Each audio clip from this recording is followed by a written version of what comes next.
Hello বন্ধুগণ, আসসালামু আলাইকুম। কিছু কথা শেয়ার করব। এই যে খরগোশটা দেখছেন আপনারা, এটা হচ্ছে ছেলে খরগোশ। শখের বশে আমার ছেলেকে তার মামা দুইটা খরগোশ দিয়েছে। বাচ্চা আপনার সম্ভবত এই 2 মাস কি 2.5 মাসের বাচ্চা দিছিল আমাদেরকে। এই হচ্ছে একটা, আর এই হচ্ছে আরেকটা। এটা হচ্ছে আপনার মেয়ে খরগোশ, আর এটা হচ্ছে ছেলে খরগোশ।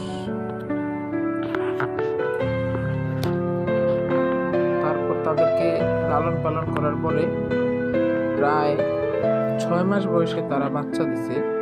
প্রথম বাচ্চা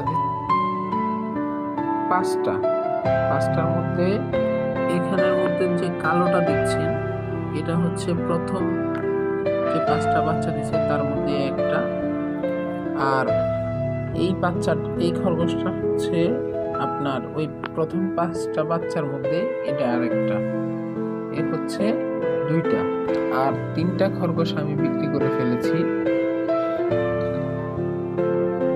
3টা খরগোশ বিক্রি করার পরে আর 2টা খরগোশ রাখছি।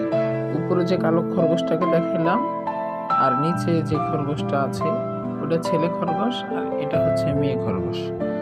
এটার বয়স হচ্ছে 6 মাস।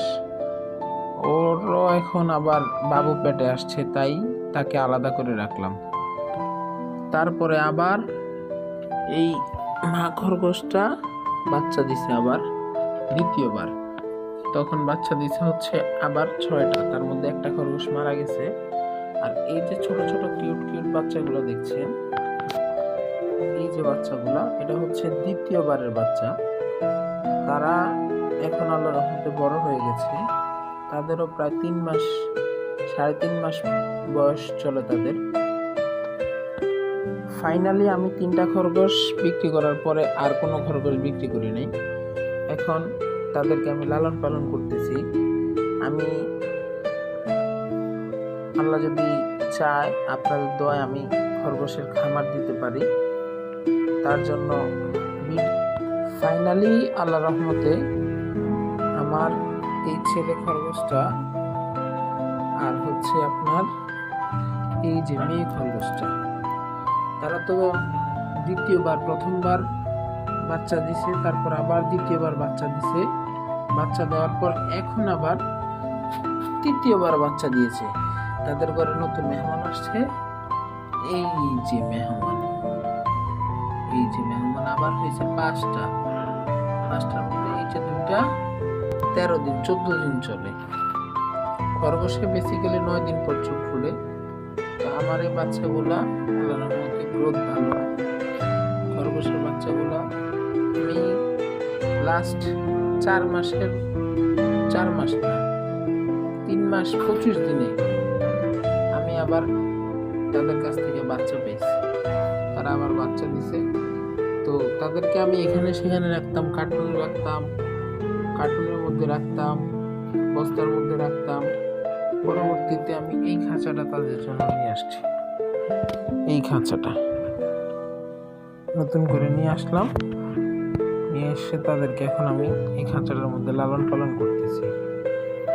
আল্লাহর রহমতে আপনারা চাইলে খরগোশ পালতে পারেন।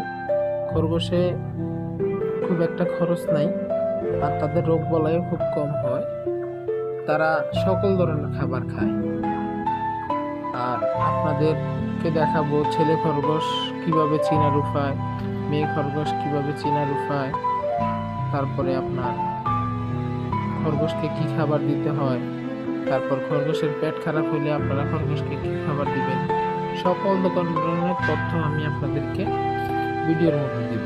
তো আপনারা যারা আমার নতুন ভিডিও দেখছেন, সবাই সাবস্ক্রাইব করে রাখুন, তাহলে নিত্য নতুন ভিডিও পেতে আপনাদের ভালো হবে। ধন্যবাদ সবাইকে। আসসালামু আলাইকুম ওয়া রাহমাতুল্লাহি ওয়া বারাকাতুহু।